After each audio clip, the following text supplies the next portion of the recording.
Պարոն Խաչատրյան, բայց այնուհանդերձ ինչ եք կարծում, պետք է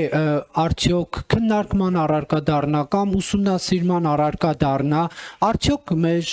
եկեղեցականների շրջանում կան հոգևորականներ, որոնք ունեն ընտանիք, թե չէ, որտեղ Նիկոլ Փաշինյանի այս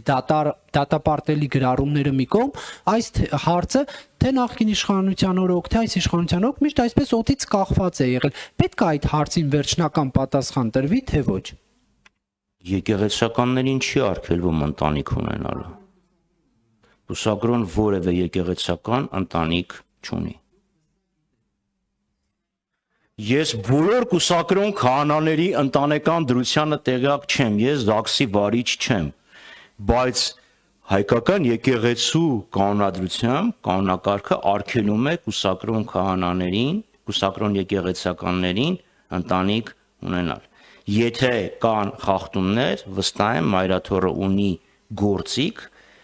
իր եկեղեցականներին, իր սպասավորներին կարգի հրավիրելու համար։ Դա խուլիգանական գրառման թեմա չի կարող դառնալ անպատասխանատու հիմնազուրկ եւ խոհանոցային բամբասանքի